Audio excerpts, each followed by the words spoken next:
a un nuevo programa de La Cervecita del PT. A ver, como siempre, me acompaña mi compañero Turu, mi buen amigo Turu. Hola, Turu, ¿qué pasa? Muy buena, feliz año, ¿eh? Feliz año a todo el mundo. Oye, igualmente. Mira, justamente con esto de que estás diciendo de feliz año, la última vez que grabamos, recuerdo que grabamos en bañador y chanclas, ¿vale? Porque era prácticamente agosto-septiembre, ¿no? Entonces os pedimos disculpas porque, bueno, está siendo un curso bastante complicado. Nosotros este podcast lo grabamos en nuestro tiempo libre y, bueno, hay mucho trabajo, hay muchos alumnos que atender y muchas necesidades que cubrir y, bueno, os pedimos disculpas, pero vamos a aprovechar ahora las vacaciones de Navidad para grabar este programa y a ver si podemos ir grabando un poquito más a menudo en los siguientes trimestres. Nada, Turu, cuéntanos de qué va a ir el programa de hoy. Pues el programa de hoy va nada más y nada menos que las matemáticas que se ven en infantil y primaria. Vamos a hablar sobre matemáticas de infantil y primaria en esas etapas educativas. Pero claro, nosotros somos de secundaria y bachillerato y evidentemente estamos aquí un poco en fuera de juego. Entonces hemos llamado a un invitado especial, un amigo nuestro, Jesús Rubio, que es graduado en magisterio. Nosotros cariñosamente decimos el jefe, ahora explicaremos por qué. Jesús Rubio es graduado en magisterio en la especialidad de infantil, tiene un máster en neuropsicología y educación y nada, tiene bastante experiencia en guarderías y en colegios, así que bienvenido Jesús. Hola, buenas tardes. Muchas gracias Hola. por contar conmigo hoy y bueno, feliz año a todos. Bueno, Nosotros, Turu, estoy muy contento de tenerte aquí en nuestro programa de la cervecita del Petén. Turu, te veo lento este año, ¿eh? Hay que dar el joder, golpecito más rápido. mucho mantecado, mucho mantecado. Mucho mantecado, mucho mantecado. Ahora, bueno, ahora como propósito de año nuevo nos vamos a hacer deportistas, pero bueno, que de Vale, verdad que vale, vale. estoy muy contento de tenerte aquí porque sabes que eres una persona a la que admiro y tú también te admiras y eres Un una grande, grandísima persona que nos va a compartir sus conocimientos con nosotros. un grande. ¿Por qué le decimos el jefe, Virin? Bueno, cuento la batallita, ¿no? ¿Me cuento? Cuéntala, cuéntala. Sí, di que sí, porque si no parezco tonto. Yo aquí pregunto y nadie dice nada, ¿vale? Bueno, el caso es que nosotros, tanto Turu como yo, hace ya bastantes años estuvimos yendo de voluntarios al hospital infantil, al Hospital Virgen de Rocío, de aquí de Sevilla, de donde somos nosotros. Y bueno, éramos un grupo de voluntarios que íbamos allí un día en semana a jugar con los niños que estaban ingresados. Y el jefe de ese grupo de voluntarios era Jesús. Y bueno, lo conocimos allí y desde entonces pues hemos entablado una amistad duradera, próspera y maravillosa, la verdad. Y como era el jefe, pues el jefe. Claro, Y se la ha quedado. es nuestro jefe. Sí, yo creo que ha sido uno de los grandes grupos que hemos entablado en aquel pequeño rinconcito del hospital infantil. Así que sea por muchos años más. Jesús, tú sigues en el hospital infantil, ¿verdad? Sí, sí, sí, ahí por los estragos de la pandemia hemos tenido que estar un año y medio sin poder acudir, pero gracias a que bueno, la situación se ha liberado un poquito, pues nos han dejado volver. O sea, llevamos cerca de 2 meses, 2 meses y medio volviendo allí al aula y los chiquillos locos de contentos porque la verdad que lo echaban mucho de menos. La verdad que te animo a que sigas. Nosotros, tanto tú como yo, por nuestras circunstancias personales ya hace años que tuvimos que dejar de ir. Pero de verdad que te doy las gracias de corazón por seguir porque he visto la labor que hace y es espectacular. Pero bueno, vamos a hablar un poquito de matemáticas, ¿no, Turú? Sí, vamos a dar paso a hablar de matemáticas en la educación infantil y primaria, de la mano de nuestro invitado. Y si quieres, Vamos Viri, allá. empieza tú. Venga, pues nada, mira, yo lo primero que te voy a preguntar, yo creo que es casi que lo más básico. Si nos podrías hacer una pequeña radiografía, un esquema general de qué matemáticas se estudian en las diferentes edades cuando hablamos de infantil y primaria. Pues básicamente en infantil, cuando hablamos de educación infantil, trabajamos unas matemáticas muy activas. Yo las llamo de manera activa porque como todos sabemos, o si no lo explico ahora en un momentito, la mente del niño en estas edades se basa mucho en lo motor y el niño descubre el mundo a través de esa motricidad, ¿no? De esa manipulación, de esa observación, de la experimentación con el medio y con el material que tiene a su alrededor. Entonces las matemáticas, como están en la vida diaria de cada uno de nosotros y por consecuente pues de los niños también, pues a través de los materiales y de las diferentes situaciones que viven, las matemáticas también aparecen, ¿no? Entonces son matemáticas muy activas, muy manipulativas. Eh, mm, Hablando así un poco más específicamente de contenidos, podríamos especificar un poco pues el aprender a contar, también el conocimiento de las propiedades de los objetos, ya sea el color, la forma, un poco también las figuras geométricas, el hecho de clasificar según esas propiedades de los objetos, ¿no?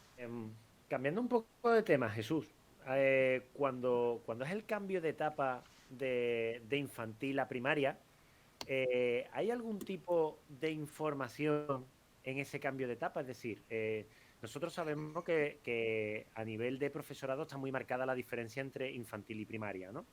Entonces, ¿hay algún tipo de informe, algún tipo de relación entre el profesorado similar ¿cómo se llama lo que hacemos nosotros, Turu? El consejo orientador. El consejo orientador, efectivamente, que no me salía la palabra. ¿Eso existe de infantil a primaria? Sí, sí que existe. Bueno, no se llama consejo orientador, ¿no? Como vosotros hacéis, Sí. pero sí, sí que existen los informes de tránsito, como, como dice la ley, ¿no? La legislación actual pues recoge esa medida, ¿no? Y se hace siempre, desde mi experiencia, porque como ya sabéis, yo trabajo en primer ciclo de infantil. Cuando se termina el ciclo, se hace un informe de tránsito al segundo ciclo y siempre hay hay un intercambio, hay una reunión entre la tutora del próximo curso con el tutor que deja y entonces entablan una conversación sobre los diferentes alumnos que promocionan y después se rellena un informe sobre las diferentes capacidades que ha adquirido durante el año, las dificultades que pueda poseer, para que todo eso quede recogido y se trabaje a lo largo del curso siguiente, ¿no? Y al finalizar la etapa o sea, el segundo ciclo de educación infantil, para el tránsito a la primaria también se realiza. O por lo menos yo tengo esa información, legislativamente está recogido así. Y yo creo que se realiza también, claro. Mm. Nosotros como profesores de secundaria, cuando llegan los alumnos a primero de la ESO, notamos que las matemáticas que llevan estudiadas son como muy procedimentales, que la matemática se utiliza como una herramienta y también vemos que están un poco como exigiendo juegos en la asignatura de matemáticas. Entonces, me gustaría que nos explicase por qué nos encontramos en primero de la ESO con alumnos que obsesivamente quieren jugar en la asignatura de matemáticas. Pues yo no tengo una experiencia muy dilatada en los últimos cursos de primaria, pero sí es verdad que conozco compañeros que, que se han dedicado a hacer una metodología un poco más activa en ese sentido y juegan mucho en clase de matemáticas. Yo creo que el juego es un instrumento privilegiado para aprender y yo creo que ayuda muchísimo porque de manera indirecta tú estás enseñando un contenido y a lo mejor los niños no se dan ni cuenta de que ese contenido está dentro del juego, ¿no? Entonces, eh, yo creo que bueno, que la, la vida en sí, la sociedad en general, pues eh, había perdido mucho ese carácter lúdico, ¿no? Y la escuela, la mejor que nosotros hemos vivido hace ya muchos años, pues no la tenía tan en cuenta y ahora se está recuperando, ¿no? Entonces, si tenéis esa oportunidad de aprovechar el carácter lúdico de las matemáticas, pues yo os animo a que lo hagáis, porque van a aprender más, van a aprender mejor y de una manera más eficaz. Y ya os digo que tengo compañeros que lo han hecho y les sirve de mucho. Jesús, te iba a preguntar también respecto a la formación de los maestros en matemáticas. Lo primero, ¿qué matemáticas necesita conocer un maestro cuando acaba su grado, cuando acaba su carrera? Y si hay diferencia entre las diferentes especialidades.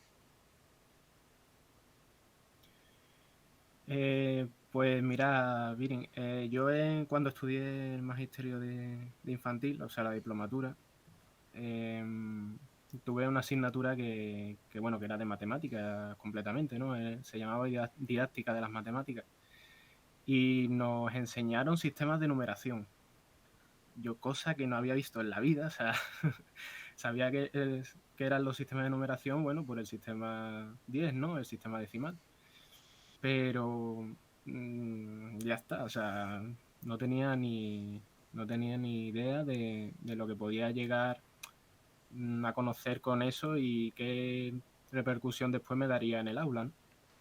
Es cierto que después, pues, yo creo que te ayuda más a reflexionar un poco lo que se le va a enseñar a los niños en la clase, con los conocimientos que te imparten dentro del grado de la diplomatura, ¿no? A mí especialmente saber sistema de numeración no me ayudó mucho, pero sí que es cierto que después, bueno, pues el docente que nos impartía la asignatura nos enseñó otras cosas que sí nos sirvió, ¿no? Mm, es cierto bueno, que la asignatura de matemáticas en la carrera nos ayudó más el carácter cooperativo o colaborativo entre los diferentes compañeros que había, porque compartíamos entre nosotros diferentes materiales, diferentes publicaciones, las reflexiones, los debates que hacíamos en torno a las matemáticas, en torno a cómo enseñar una cosa, un concepto, un contenido, o llevarlo de alguna manera o con alguna metodología al aula. Eso nos ayudó mucho más que en los contenidos en sí que se trabajaban. Jesús, Y yo creo que... Sí, dime. no, es que te quería preguntar, porque por lo que estás comentando, da un poco la sensación de que en sí la materia de matemáticas en la carrera de magisterio está mal enfocada, ¿no? Está un poco maltratada ya de serie. No sé si lo estoy entendiendo bien. Sí, sí. Sí, yo la experiencia que tuve fue un poco así. Pero es verdad que, no sé, que subimos un poco como darle la vuelta a eso, ¿no?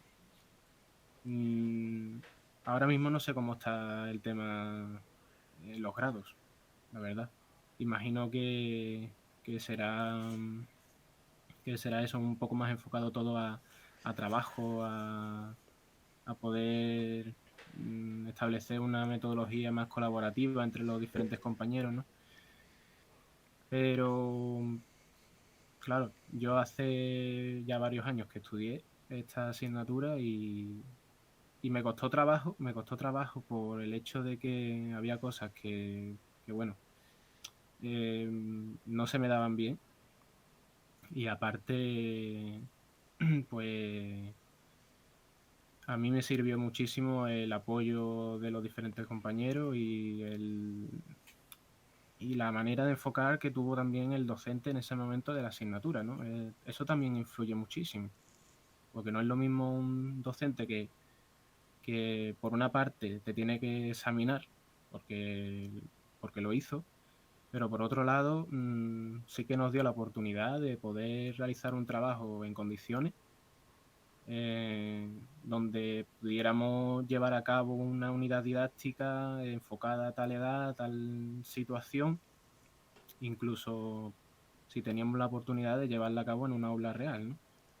Entonces, quieras que no, eso ayuda más que tener, no sé, un libro delante y decir esto y esto cae en un examen.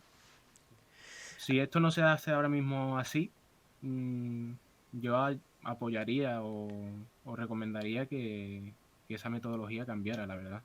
Porque si tú a los futuros docentes les enseñas de esta manera las matemáticas, de una manera más activa, van a querer o van a amar un poco más a las matemáticas y después les va a costar mucho menos trabajo ponerse a enseñar a los pequeños, ¿no? De ahí viene la siguiente pregunta, jefe. ¿Puede haber compañeros tuyos de la carrera que hayan terminado cuarto de la ESO y hayan estado huyendo de las matemáticas, haciendo, yo qué sé, eligiendo por ejemplo un bachillerato de humanidades, después meterse en tu carrera y después van a ser futuros profesores que van hasta 20, 30 años dando matemáticas en infantil y primaria? ¿Puede, ese mito existe? ¿Puede ocurrir? Existe porque me tienes delante.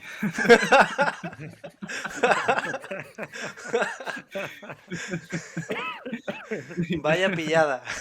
Y te explico por qué. Bueno, y hasta aquí nuestro programa de matemáticas. ¡Qué barbaridad! Cuéntanos, Te jefe, porque la verdad explico que es por qué. interesante tu testimonio. Porque yo cuando estudiaba la ESO, bueno, pues tuve profesores que sí, que me explicaban matemáticas y tal, pero no, bajo mi punto de vista, no la explicaban pues de una manera que a mí me llegara, la verdad. Y yo me he dado cuenta de eso a la hora de estudiar después el magisterio. ¿Por qué? Porque todo cambia. O sea, tú sabes que cuando estás dentro del sistema educativo y eres alumno, es complicado muchas veces. Ahora, pues, ya va habiendo un cambio educativo, ¿no? Pero antes, cuando yo estudiaba, pues, tú te tenías que ceñir a unos contenidos y ya está. Y como se dice, ¿no? Con la letra entra con sangre, ¿no? O, no sé, más o menos así el dicho, ¿no? Pero en cuanto empecé a estudiar magisterio, yo es verdad que el bachillerato lo hice de humanidades. Y después hice magisterio, pero no lo hice por huir de las matemáticas, sino porque yo sentía vocación por enseñar, ¿no? Es verdad que cuando llegó el momento de estudiar la asignatura de matemáticas, pues me vieron un poco abajo, porque Ojo. digo, es volver a repetir otra vez las experiencias que a lo mejor he tenido durante primaria o la ESO en el colegio, y digo, yo no quiero que me enseñen así las matemáticas, porque entonces lo voy a pasar muy mal, lo voy a pasar muy mal. Y bueno, afortunadamente no fue así. No fue así. Sí que es verdad que tuvo que haber una teoría, pero a la hora de la práctica fue totalmente distinto y al final fue un aprendizaje y un enriquecimiento bastante importante. Entonces sí hay, o sea, el mito se confirma, se confirma porque me metí delante y también sé de otros compañeros que también les ha pasado, pero que seguramente también los habrá, ¿no? Que habrá gente que se meta en magisterio porque, bueno, dicen que a lo mejor la carrera es un poco más fácil o porque hay menos matemáticas o porque esto o lo otro. Pero al final es que tienes que entrar en esa carrera porque realmente la quieras estudiar y porque realmente te sientes capacitado y quieres ser maestro o educador o profesor, ¿no? Porque de otra manera es que no tiene sentido. Y jefe, ¿tú qué solución propones para que no vivamos en un país con un porcentaje alto de su cuerpo de profesores que hayan huido históricamente de las matemáticas, que es una asignatura que después van a tener que enseñar? Porque no es como en secundaria que cada uno enseña su especialidad, ¿no? Yo qué sé, el biólogo enseña biología, el matemático enseña matemáticas, el ingeniero enseña todo, ¿no? Pues que, que Sí, sí. no sé, en infantil, en primaria, el maestro es el que nos enseña todo. Entonces, ¿qué solución puedes proponer para que esa persona que enseña la asignatura sí sienta un alto grado de satisfacción con ella, con las matemáticas o con la asignatura que sea.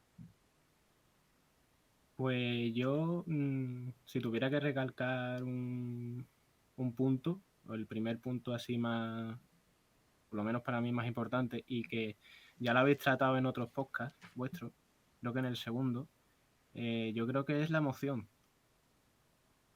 La emoción, sí, sí, sí. Porque cuando un aprendizaje o bueno, una enseñanza genera emoción, con eso se aprende mucho más que con otra, que de otra manera, quiero decir, ¿no? Entonces, soluciones puede haber muchas, pero a mí no sé, me llama mucho la atención el hecho de que cuando un maestro consigue emocionarse primero con lo que quiere enseñarle a sus alumnos, entonces lo conseguirá. Conseguirá que ellos aprendan y que también sientan esa emoción. Si llega, no sé, esa persona llega al aula de una manera, no sé, de indiferencia, ¿no? Como de indiferencia. Y dices tú, bueno, pues esto lo tengo que enseñar porque me lo exige un currículum, porque me lo exige una administración, o me lo exige el centro, en fin. Y no llega a tener esa chispa, pues al final los alumnos se quedan igual, ¿no? Y no gana nadie. No gana ni el maestro, ni ganan los alumnos. Pero cuando hay emoción y cuando el maestro transmite o el profesor transmite esa emoción a los alumnos, entonces sí que llega. Jefe, ¿y verías interesante volver al sistema que había antiguamente en Magisterio? Corrígeme si no era así, pero creo que sí, que había diferentes especialidades, no especialidad como ahora que hay educación física, música, infantil, sino Ujú. que antiguamente creo que existía un magisterio de ciencias, un magisterio de sociales, ¿no? O de letras, antiguamente se llamaba, ¿no? No, Creo que sí que creo que eh, había ¿No, alguna. no verías que un buen sistema volver a esa idea? Que haya maestros especializados en ciencias y que sean los que enseñen las matemáticas, la biología, el poquito de física o química que se ve a niveles de primaria. Conocimiento del medio se llama. Bueno, Conocimiento del medio. efectivamente, conocimiento del medio. No sé. Igual que había maestros especializados que no sé cómo se llamaba, pero en letras, ¿no? Y enseñaban, eran los que enseñaban lengua, eran los que enseñaban historia. Entonces, claro, el que estaba especializado en matemáticas no enseñaba lengua porque su especialidad eran las matemáticas. ¿Verías bueno volver a ese sistema o tú crees más en el actual de ese ser polivalente y todo el mundo lo enseña todo? A ver, yo en mi especialidad es que el que el maestro lo enseña todo, eso es así, ¿no? Eh, pero si hablamos de educación primaria bueno, educación secundaria, porque también estamos aquí hablando un poco de ese tema, o trasciende a esa etapa, yo veo lógico que cada maestro, cada profesor, pues enseñe su especialidad, la verdad. Porque yo creo que cuando una persona es buena en una cosa, pues se debe dedicar a eso, ¿no? Y si un matemático, pues evidentemente es especialista en matemáticas, pues yo creo que va a transmitir mucho más que a lo mejor va a transmitir un ingeniero, que es lo que suele pasar, ¿no? Que los ingenieros son polivalentes, ¿no? Aquí también, en muchos aspectos. Y yo he tenido ingenieros en el colegio que me han enseñado matemáticas. No lo hicieron mal, pero Tampoco que bien. No, es error, verdad, error. es verdad que no era su especialidad, vamos, porque que además se le veía en la cara, ¿no? Que no era así. Bueno, y hasta aquí, Vini, pues sería la entrevista con nuestro invitado, el jefe. La verdad que hemos una entrevista súper interesante, en la que hemos sacado un montón de titulares que nos dejan muy buen sabor de boca, ¿eh? hemos aprendido muchísimo contigo, jefe. Sí, Nada, yo encantado de verdad de estar aquí con vosotros y bueno, espero que sirva un poco la experiencia y la opinión que hemos reflejado hoy en este podcast de la cervecita. Bueno, pues nada, Turu, yo creo que podemos dar por acabado este programa, ¿no? pues sí. Bueno, Ya. vas tú sacando, ¿hoy qué va a ser? Cruzcampo, Coronita, ¿qué vamos a tomar? Hoy nos vamos a echar una sin marca porque todavía no nos pagan los podcasts, así que Hostia, lo es decimos verdad. sin marca. Una cervecita del Petén. Muy bien. Bueno, pues nada, equipo, que muchísimas gracias por venir, jefe. A ti siempre, Turu, por ser mi compañero en este tipo de pequeñas locuras. Aquí Y estamos. nada, os emplazamos a vernos, bueno, a vernos no, que no nos veis, que es un programa de radio, ¿vale? Bueno, podríamos poner una foto o algo, ¿no? Pero bueno, da igual. Que nada, que espero que os haya gustado el programa y nada, que os esperamos en el próximo, que os damos nuestra palabra que no va a ser dentro de 3 ni 4 meses, que va a ser un poquito antes, ¿verdad, Turu? Prometido, prometido, prometido. Bueno, pues nada, un abrazo muy grande a nuestros oyentes. Nos vemos en el Adiós. próximo programa. Un abrazo, Adiós. gracias. Adiós.